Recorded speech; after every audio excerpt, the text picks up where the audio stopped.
you kind of know the drill, but just want to hear a little bit about maybe a quick version of your story, um, your work background, and how you came to faith, and how those two things kind of affect one another. So, um, All right. So we'll start with work background. So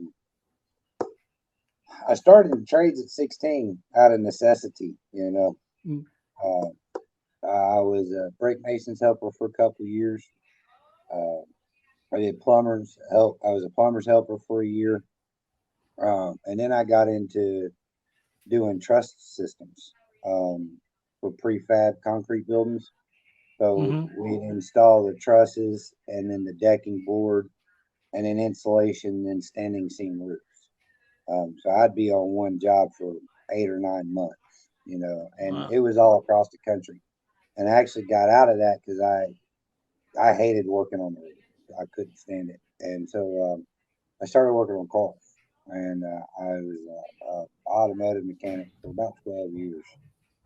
Um, and I had a grievous injury, shoulder injury, and about the only thing I could find to do that fit my skill set was facility maintenance, and I've been doing that about 5 years.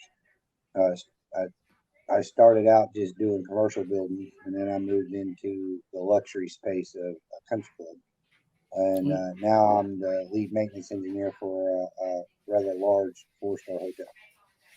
cool. Cool. So, yeah, you've been doing all this stuff a long time, and you have a pretty varied skill set. So, and this is something that I'm kind of interested in. But so, once you learn that first kind of skill set, how how is it to learn like a new thing? Now, I think it does become a little bit easier once you kind of have a body of knowledge. But when you start over again, learning on different things, how does that go for you? Well, so the at least the brick mason work I did has really nothing to do with anything else other than I learned how to work, Hmm. and I learned how to deal with people. Right, at least the company I worked for, most of us were degenerates. you know, um,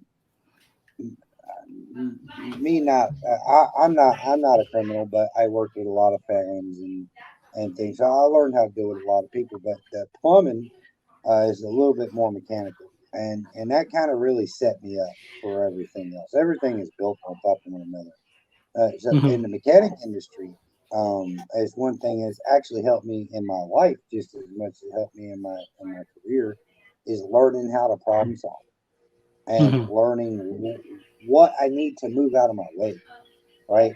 How to identify obstacles. And is it easier to move around these obstacles or move through these obstacles? What's the better picture? And over time, I realized I apply that same concept to my life. And so the basic understanding of troubleshooting and diagnosing um, has been a big end. That's how I could start a new career in my 30s and excel in a very short period of time. So I think everything builds off of troubleshooting, especially in the career field I have of maintenance. Because I don't build anything new, right? I just Yeah. maintain I just maintain what's already there. That requires a small amount of knowledge over a vast amount of things. Hmm. That's very cool. That's very cool. But even I think it's really interesting. Saying that the first thing you learned with the brick lane was just how to work. You know, Yeah, and because I was thinking like this model that I'm kind of developing, an apprenticeship or an intern kind of ship. I think that's a good model for a lot of skills. Like I know a lot of people that do video work and web design and things like that, and you could learn. It would be a good way to learn those things.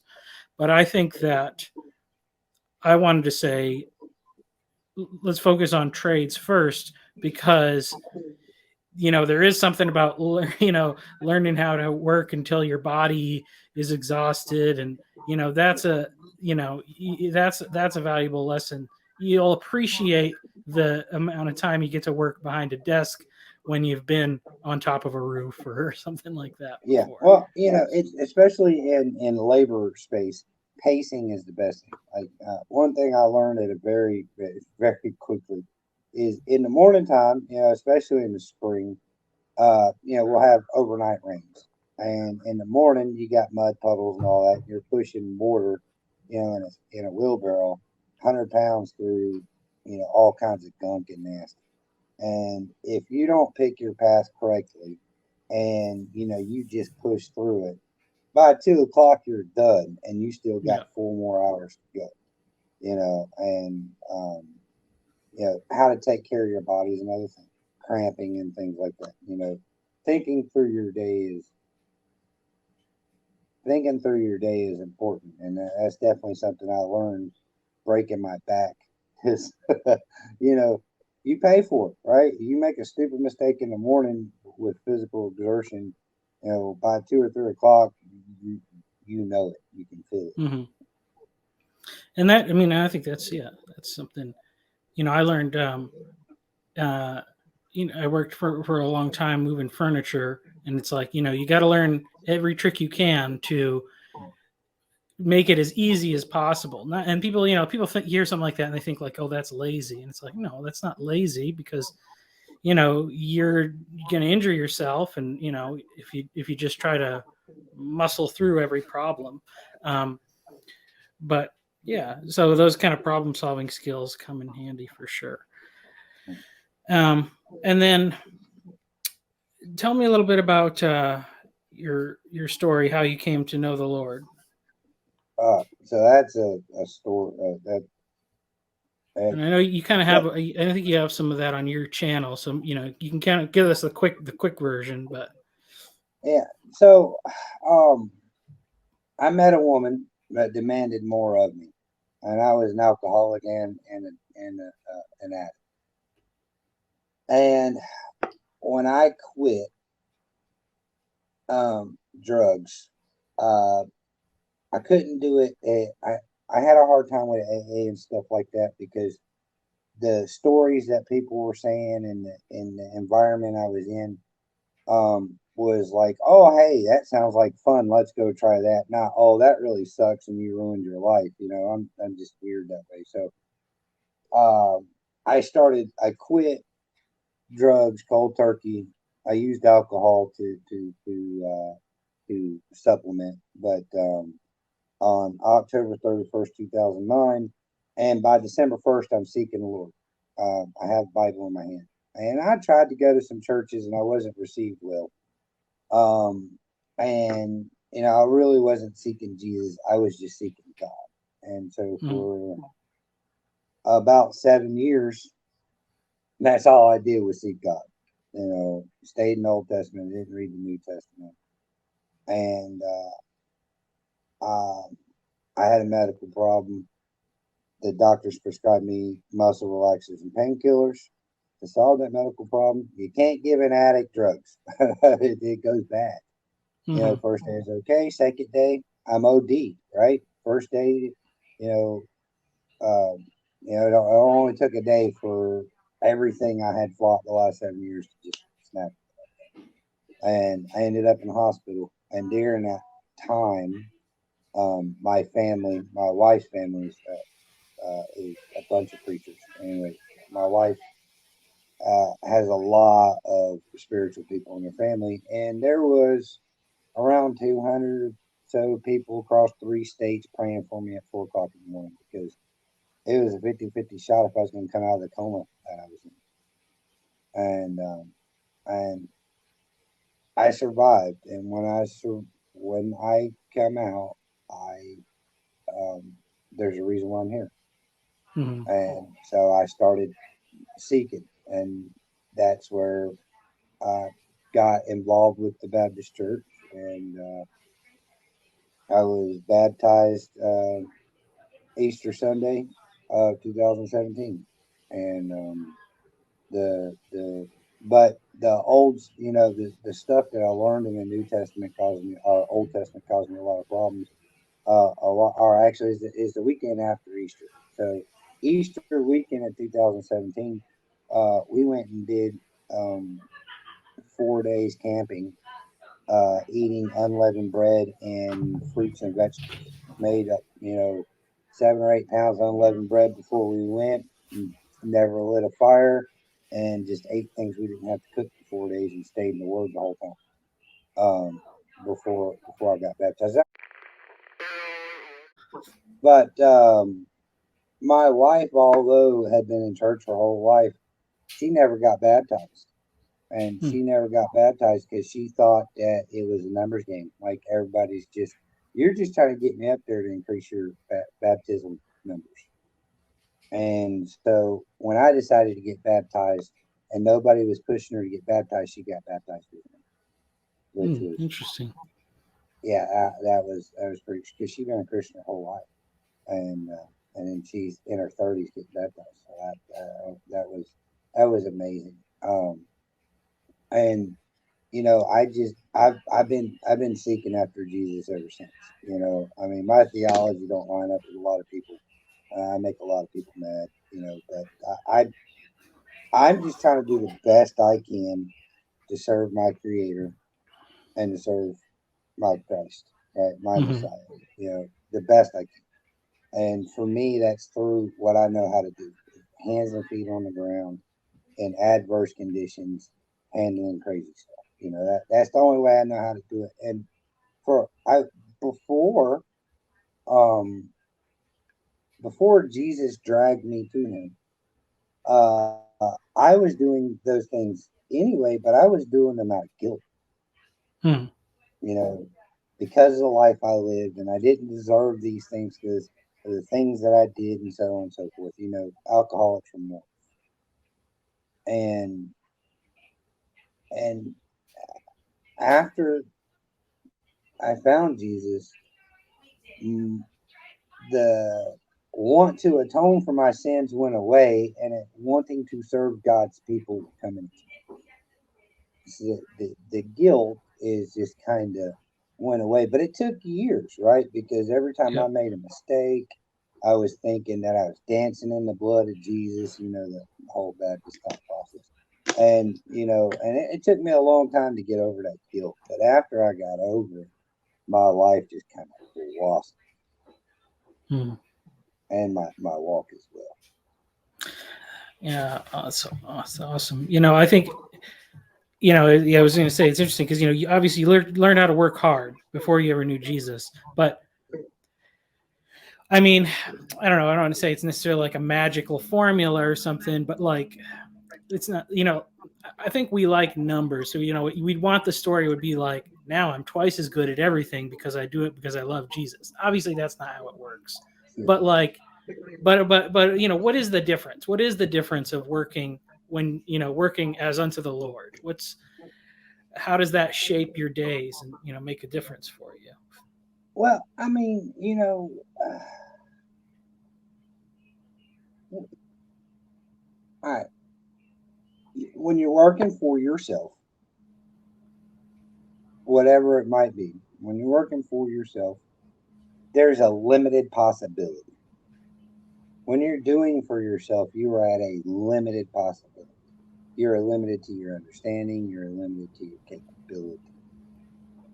Um, when I choose to serve the Lord for the Lord's sake and not my own, I am not limited Mm. because things happen that I can't do. There's no way I could set this up to work perfect the way that it worked and fell through, and all of a sudden these 9 other things were possible. There's no way I could have foresaw that and done those things. But even then, my production and what I do isn't isn't the goal neither. It is to having something larger than myself. Um, does away with all those pitfalls of I'm not good enough, or I can't do this, or I was too rash, or you know this adversely affected me, blah blah blah. I shouldn't do it no more. It's like, well, if it adversely affected me, the good Lord was teaching me something, and I can take that for something more. I have. I have more to look forward towards in the tiny little circle of me and my wife and my foster children. Mhm. I have something greater than myself to focus because I can find all kinds of faults and issues with me, you know, and I'm not the kind that really asks or wants a whole lot. Um, uh, ask for a whole lot, but I want to do as much as I can because that's the only way I know how to show my love and gratitude for another day. Mm. I think when we're working, we have so much we can give. The strength in our bodies, whatever skills we have, and then we have what we can do, and then we have the areas where we fall short. But the amazing thing is that God can take those.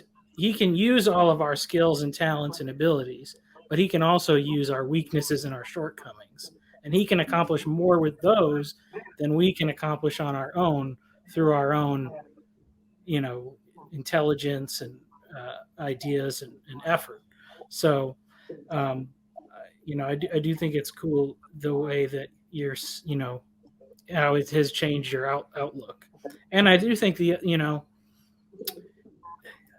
I think it's your story is a story of a changed life, and the amazing thing about that is that you know that is possible for anyone. Anybody can have a changed life, you know, if they seek the Lord. Mhm.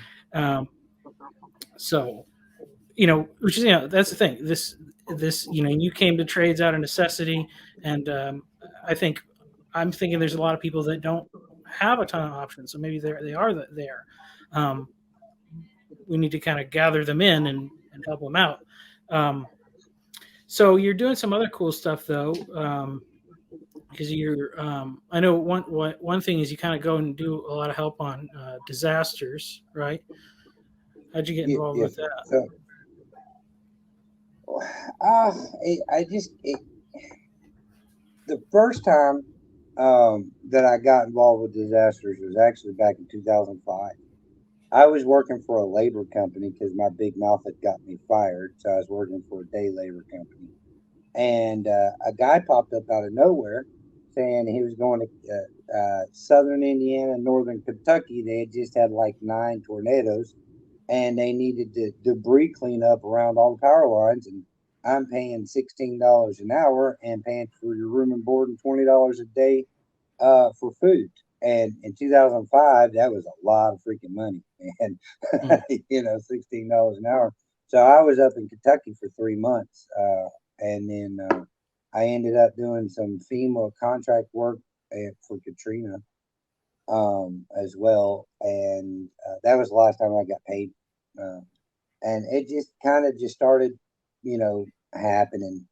Um, I hear about something and we go try to help. And I live in North Carolina, so we have hurricanes on a consistent basis. And so I just started getting involved with people of putting sandbags out and budding out houses and I work with a couple different organizations now. One of them is a Baptist on Mission. So I don't know how familiar you are with the Baptist, but we don't really have an actual leadership, right? Each church is like mhm. its own state, right? And we kind of loosely conform to a convention, to Yeah. a county convention, and loosely. And so in the Baptist, a lot of organizations pop up where it's its own entity. So Baptist on a Mission is its own entity. It's not supported by the church, but all Baptist churches support it, right? But it's not controlled by the Baptist church at all. And so each county has a Baptist men's organization that contributes to the main organization, and so they do a lot of training. So they train people. They have all kinds of generator trailers and food trailers, and they can feed about 60,000 people a day if they got all their resources committed. And shower trailers and stuff. It makes it a lot easier. The first few years I did disaster relief, we're sleeping in tents, eating out, eating off of Coleman stoves and stuff. And when we do stuff with it, and then trying to find work versus they're set up with FEMA and the Red Cross, so they find all the work for me. They have Hmm. tents set up. They have air conditioners in the tents, and I got 3 hots, a cot, and a shower, and all I got to do is show up, and they tell me what to do, and I go do it. And that that made things a lot easier. And then I've worked with a couple smaller organizations that are more they're Torah observant Christians. I've worked with some of those smaller organizations in the past on some tornado relief stuff as well. I found them through YouTube, just doing research on accident. And that's sleeping out of a tent, eating out of a can, and just no shower for a week and nasty. Yeah. So And on those, we try to. I'm sorry. Go ahead. oh no, no, you keep going. Sure. Well, I was just saying on those But kind of I try to do. trips. Uh, I'm listening. I'm listening. is I mean, because I'm thinking, people want to set up a program or do things. These are groups that you can get involved with. They're not necessarily requiring uh, you to be fully skilled or fully knowledgeable in trades to be able to help out, right? No, no, and and there's a lot of different jobs, right? Hmm. You don't have to be the one out there on the ground. You can be in their kitchen trailer cooking food, or in their shower trailers. You can be cleaning their shower trailers that they provide for the public to have clean showers when there's no running water. And they do provide training. Like first time I went with them, I didn't have any training, but because I had skill set, it kind of worked out. But they'll never send you on your own. If you're not trained through Baptist on a Mission organization, they'll put you with a team of guys who have been trained. And now the training's not extensive. It's a 1 day training, and there's about 15 different things you can do. And there's a basic training that everybody does, and then there's individualized training to the specific thing that you're going to be working on. And so the thing I do is recovery. I could do maintenance for them, but I don't really want to do maintenance for them. So You do that I all the do time. recovery, and that's mud out. Yeah, I do it all the time. So that's mud outs, cutting trees out of roads, um, things like that. And the training, it's only a day long. It's not all that. I mean, it's not all that great. Uh, for someone that doesn't know anything, it's awesome.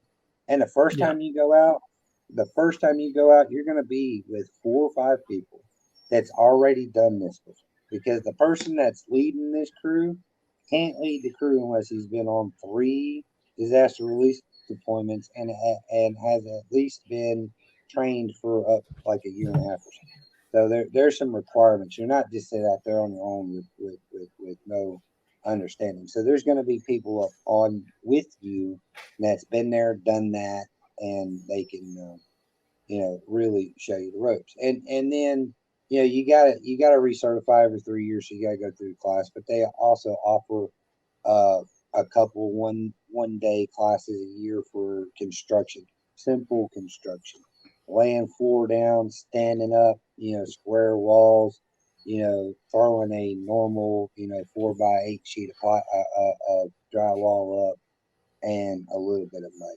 So, and these classes are cheap. They're $40, and you get a shirt, a hat, and they provide you lunch. So, the only problem with it is total they only offer about 14 classes a year across the entire state of North Carolina. So, Yeah. but there's organizations like this all across the country. I heard Samaritan's Purse is very similar. Mm. And there's Baptist, there's Baptist on mission organizations for Tennessee and South Carolina and Georgia and Virginia as well. I think there's some in the Midwest. I'm not sure. I'm sure. Seems like it's a very southern thing. Yeah. Um, so obviously, I mean, that might be a good option for like somebody who maybe if they're in a church and they are looking for something to help kids or young people get a foot in or get something started. Um, but also, I think that's a good model. Just to, kind of what if somebody wanted to build their own thing, or my idea was that maybe if somebody owns a business in a town or something, construction business or plumbing or electrical or any of those kind of things, you know, taking some of those teaching models and bringing it in, because on those trips you're also getting a lot of like you're having a good community time with the people you're working with, Yes, right? yes, and Yeah. yeah, and everybody there's a Baptist. At least in the organization I work with, everybody's a Christian for sure. And there's we're doing we're doing first thing in the morning prayer as a group. So there might be 100 people, 150 volunteers all praying together. A little bit of teaching in the morning, lunchtime. Every crew I've ever been on, we've had some Bible study at lunchtime, and there's always a little bit of Bible study at the end of the day. And I've tried that in my local church when we're doing repair work on the church itself. I've Hmm. tried doing a little bit of Bible study before and asking how you felt after. What do you think about why you were working? Did it distract you? And I definitely think that there's definitely a market for it, and I I I think that getting it in the churches would really give you a lot of feedback and give you. Because I mean, most of us tradesmen are in church, and Yeah. if you have it in churches where we can use it with our volunteer missions and stuff, just in the community when we got to fix grandma's porch or help the local homeless people out. Food banks might be another really good place to try that out at, or like feeding centers. Try soup kitchens. A little bit of Bible study in the morning before you help all these people. And I know it's not skill related, but I mean it's still work related, and it's still doing Yeah. good to the community. I mean, it seems like there's a lot of different ways to tie this in. Yeah.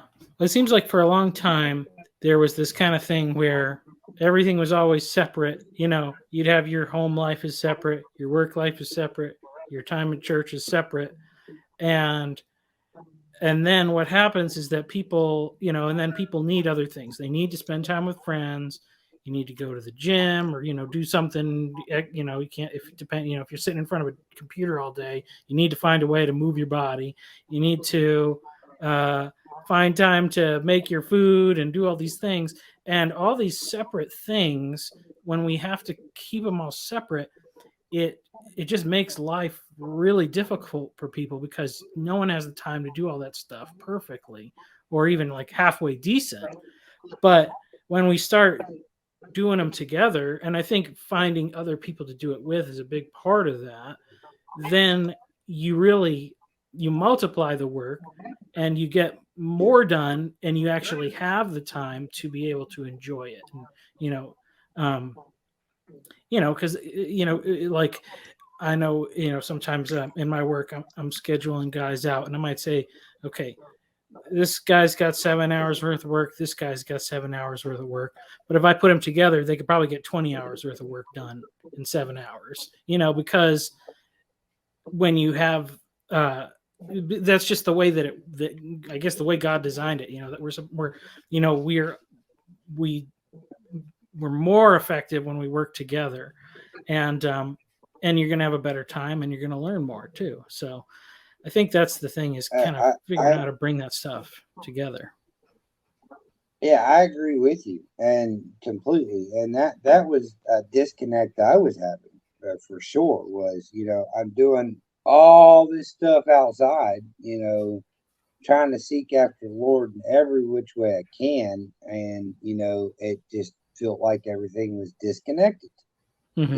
and um, it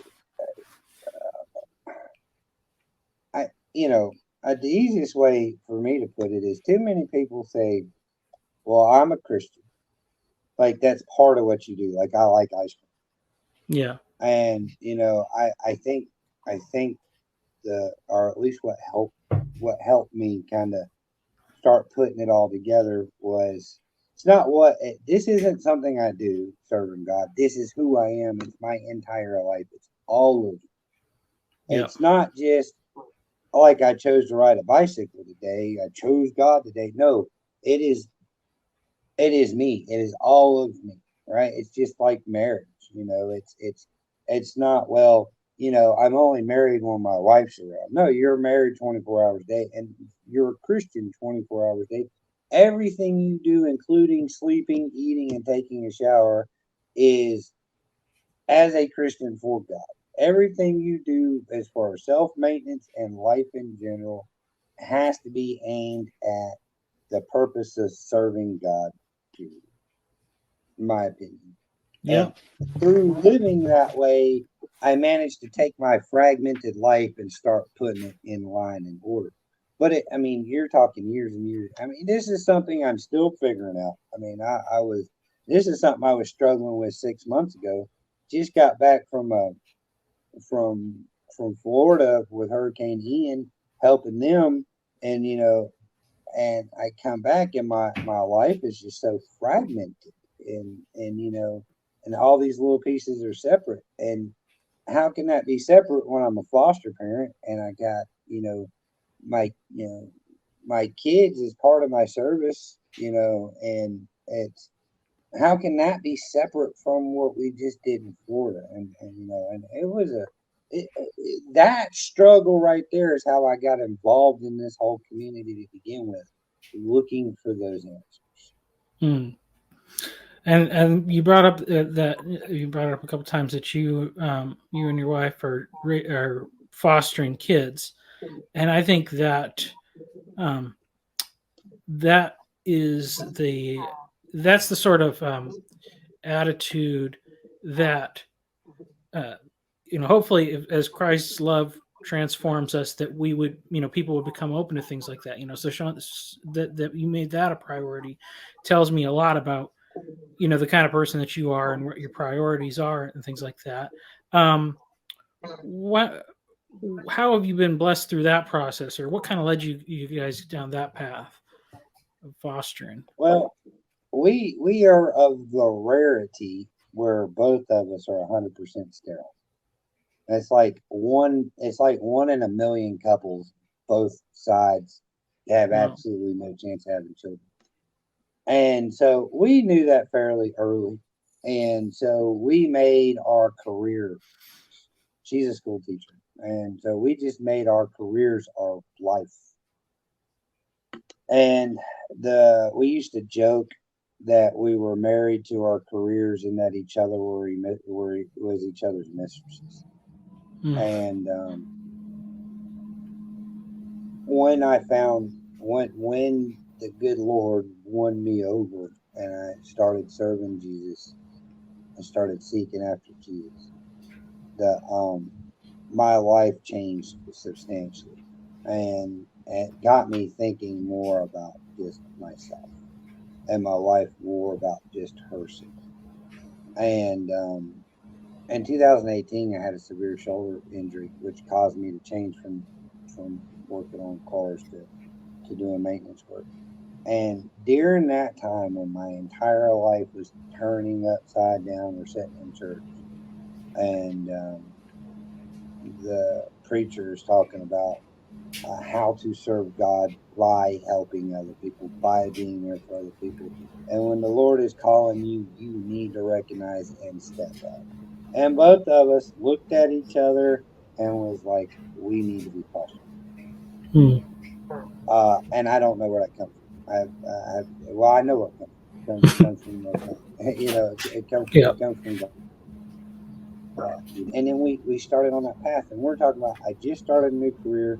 I'm still healing from a 7 hour shoulder surgery because I tore my rotator cuff in like 9 places, and just kept working for 2 years until my shoulder seized up. And so we're in a lot of turmoil, flip topsy turvy. Whole life was dismantled and rebuilt during that time, and uh, I the good Lord saw fit to go ahead and put that into place. So when we rebuilt, it was built into the system, right? Because we had to start over. I mean, we didn't lose like our house and stuff like that, but we had to start over our entire life of how we're gonna live because my work schedule is different. How much money I make at the time is a lot less. Not as capable and nimble with my shoulder with range of movement and things. So there are a lot of I mean, like my whole life was changed, and Hmm. in that rebuild process, building the foster care into it, it's like it was always there at this point because my life is so different now after September of 2018 compared to before September of 2018 that I don't even recognize that person or that life anymore. And so I was very fortunate that I was able to, that the good Lord made it where the foster care and the out outreach and things like that was built into my new life Mm. from the ashes of my old. And so it's not like we were just adding it on to something already there. It was being built into our from scratch pot, that we were shaping and molding into what it is today. I found that becoming a father like really changed the way that I thought about like God as a father. Um, and uh, one of the amazing things, and to me, like a foster parent is kind of like, the part of the Christian message is that this story of adoption, and that there's that God chooses us, and even though you may not have like that biological connection, um, there's still something very powerful in how you can help somebody through loving them, taking care of them. And I think that's one of those things, from my experience, once when we first had this little baby, and I'm just like, oh, this baby is totally helpless. Like, she can't do anything on her own. And then that totally affected the way that, like, that's how God sees me. Yeah. Um, so how has that affected your life personally? That experience. Well, um, it it brought up some things. When I started seeing some of these children, it brought up there were some things in my childhood that I had forgot about or blocked. Let's say, and it brought some of that stuff to light, and that was I had to learn how to cope and deal with that. But what I you know when you go into, at least for me, when I went into fostering, I had this whole laundry list of things that I would not accept. I'm not going to accept this behavior, that behavior, and that went out the door like 3 days after we Mhm. got our first child. And it's I've really been able to learn how to work with people from where they are, not I have this expectation of what a child should be at this age or whatever. And so I'm going to hold you to it because that doesn't work because every child's raised up different. And, every person is different. And so where one person is at 7, another person might not even be there at 10. So um, I really had to learn how to work with children of where they're at and how to assess where they at very quickly, and that's helped me in my entire life for sure. But and so there are some things that, as a Christian, I would kind of balk at some type of behaviors, to where now it's okay. I understand why you feel this way or that way. I don't agree with it, but at least now I know how to work with you on that. So you're not bringing abomination into my house, but I'm not disrespecting you, and I'm having understanding and love for you at the same time while trying to keep you safe. Mm-hmm. Because we've had children that have been treated in such a way to where they did not want to be the gender they were because they were used. Yeah. And to them, they see strength in the masculine. And so they don't want to be hurt again. So they want to be masculine. Does that make Mm-hmm. sense? Yeah. And that is a very different thing to deal with than what you might see some of the stuff on TV and YouTube, right? It's a very different situation. And I had a few female children like that um I really had to think. It's like, okay, how can I teach these people how to learn through their thing, how to accept their femininity and not get hurt at the same time. But just because you're a woman doesn't mean you're weak, Mm-hmm. right? And just because you're a Yeah. man doesn't mean you're strong. And so, things like that have been a very, very big challenge and eye opening as well. Because, you know, and also learning how small changes, just tiny changes. I had a child that was scared of big men. I'm 5'11", 270 pounds. All right, so quick movements, loud, but I had children that were just skittish around big people, and so I had to learn how to just change my intensity a little bit, and that Mm-hmm. little bit went a long way with these children.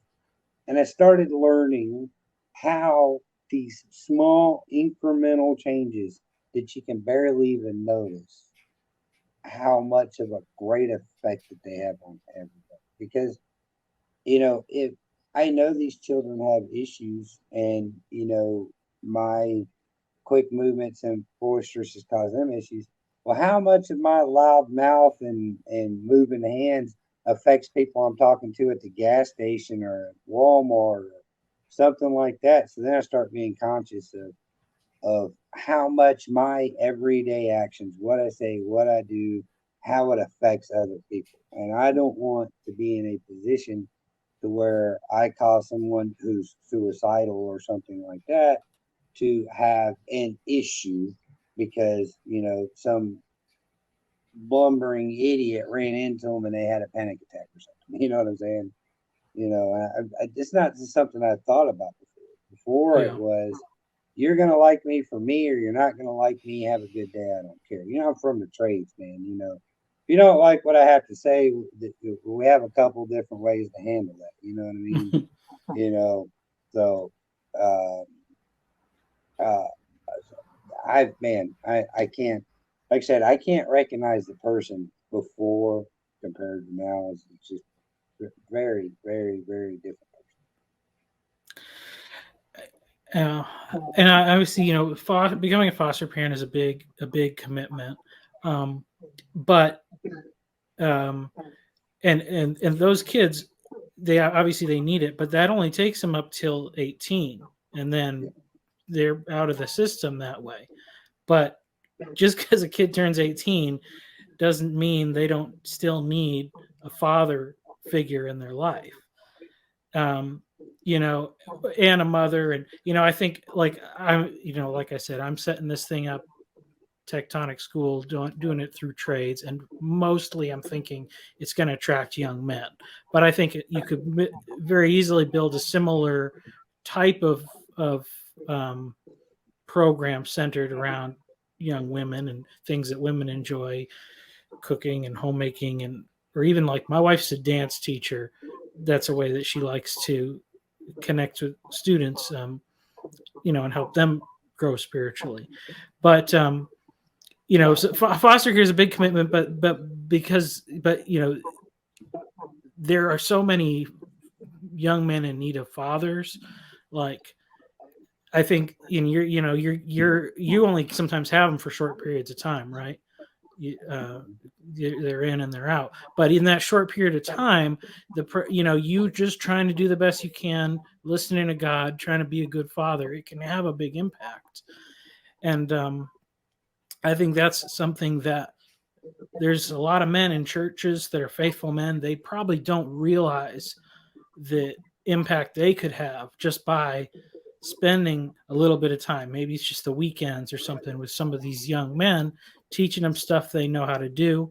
And, like I think we talked about a little bit, it doesn't even necessarily have to be people that are professional. There's still a lot of people that just know, from fixing up their own homes, how to do some of this stuff. Kids off the street, they have no idea, they never held a hammer or anything. It gives them a little bit of a taste. It gives them a taste of what it means to be a man, and that it's a fulfilling thing to be able to look at something and say I built that or I fixed it or whatever. So and I know that's kind of a lot of what you do is in these volunteer kind of situations, is trying to get others to join along. Well, that's something that what you were just talking about, something you very well can do within the foster care system without actually taking a placement. So one of the things, now you still have to be a licensed parent, but just because you're licensed doesn't mean that you take children in. So there are some people that are licensed just so they can babysit foster kids or take them to the doctor when the foster parents can't take them. And so if there was a couple of men from a church that wanted to put together a teaching a kid how to do this or that, a group of young men in foster care, if they went to DSS and talked to them, they could probably set that up. They'd have to get licensed, but that doesn't mean you're being licensed for them to come in your home. You're just being licensed to be able to care for them for the afternoon, right? Wow. Does that make sense? So that's awesome. There's an option for that. The Boys and Girls Club too. There's maybe the Y. Maybe the Y would be another place we could shoot something like that out. That's really good. Yeah, that's cool. I didn't know that, because I know a lot of times with those things, it's like, people are taking kids to like take them to the mall or take them to some like theme park or do some fun thing, with those kind of like mentorship things. But, and not to say that those things aren't valuable, but I think especially for young men, like, and I even know this from working with kids in the youth group at my church, they had a better time, a more lasting memory, a more meaningful experience if I took them to help me do a project than just if we hung out and played video games or whatever, So I think that's probably something, definitely for people to look into. So I'm just trying to get all the different, I think I would like it if every local church would just think about like, what's something small we could start doing. I plan to do my own thing, but I just want to have people to have good ideas and start doing stuff. So, and the other thing you're doing is you're doing a homestead too, right? Yeah, yes, sir. So I had one homestead. It wasn't big enough. And I sold it and bought another one that had several acres of raw land with the house. And oh man, it's whooping my butt. Trying to do everything, with that much raw land is just it's the last place I had some raw land, but nothing compared to what we're getting into now. So it's So a you big need learning. some volunteers. Yes, I do. Okay, well, So okay, so you need some people to come help you out on your homestead, and you can teach them how to clear out some raw land, huh? Yeah, yeah. Of course, having people around with chainsaws and heavy equipment and all is dangerous. So, you know, start small. Start with some clippers and some choppers and a shovel to dig out small stuff. Um, you know, I yeah, that's one thing that we have to be careful with when we're trying to teach people things is we have to realize that although over the years we learned how to be safe, when we started, we had no idea. Yeah, And I think you were talking about that with Chad not that long ago about the table saw, yeah, which I've been using table saws for years, and I cut part of my index finger off with one after I've been using one for years. So it's you know safety is definitely a very serious thing in the woods with chainsaws. There ain't no doubt yeah, about that. But in all yeah. aspects. Overconfidence can get you in trouble just as much as inexperience. Yes, yes, Yeah. yes. Just because you did it 1,000 times and it worked 1,000 doesn't mean it's going to work 1,001. Hmm. Okay. Well, I know your time's kind of coming up to the end there. So the last kind of question I want to just I like asking everybody this, but have you when you read about how Jesus is a carpenter, like how does that affect the way you read the Gospels or when you look at him, or have you really given that much thought? Uh, yeah. So I can't remember where it was I saw it or heard it, but I don't think it's in the Bible. It What? was like a conversation between Jesus and his young rabbi, or and his rabbi when Jesus was real small, and it was God is an engineer because he built the ark and he designed the temple and he designed the ark of the covenant and he designed the world and so on and so forth. And that really stuck with me. And if you think about it, Jesus being a craftsman and the Most High being an engineer and an architect, that goes hand in hand, right? And it goes hand in hand with our life because you know in the garden we were meant to tend the garden. We were meant to maintain the garden. That means working with thee, right? Not counting money, but you know, and the fact that Jesus worked with his hands and busted his butt and learned these hard learned lessons just like we have to do, just like our children are going to have to do, and all the generations before and after. I mean, it's a beautiful thought process. It's not Hmm. it, you know, an honest day's wage. It's just that it's honest, Yeah. and there can be a lot said about being a doctor and things like that, but you know, uh, anything you work really hard at in adverse conditions is going to make you stronger as a person, mentally and physically. It's up to you to take it, right? And I think Jesus' story is the prime example of how you can go from hands-on learning your trade, learning how to be a master in your trade, and taking those lessons and progressing them into something new and different. Hmm. Yeah. Awesome. Yeah, I think. I mean, I just. It's like, I think whenever it was, one day, I heard that since I was a kid, but one day when it really started to connect, like, well, that's the Bible says that about him. That means it was actually true. That means he actually did this stuff. Um, it definitely has an impact on your life and the importance of what we do, because we really are following in his footsteps. Even the humblest things, washing feet but also, you know, fixing fences and chopping up trees that fall down and all that stuff. It's all part of the whole thing.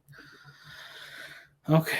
Well, awesome. It was awesome to talk to you. I'm sure we'll talk again in the future about some more of these things. But thank you for your time, and I'll have people check out your YouTube channel because you got some good thoughts up there. And you know, you're not doing anything super regular, but it's always good to hear what you have to say when you put something up there. So it's hard to squeeze time in. You know what I mean. It's it's just there's a lot going on.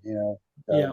I try to throw videos up when I get a spare moment, and 90% of the time I'm 10 minutes early to work because I don't know how to be late. So let's make a video. Yeah. But thank you, sir. All right, thank you. Have a great day. All right, you too. If you've enjoyed this video, please like and subscribe, and check the links below in the description for other ways that you can get involved and help. Thank you.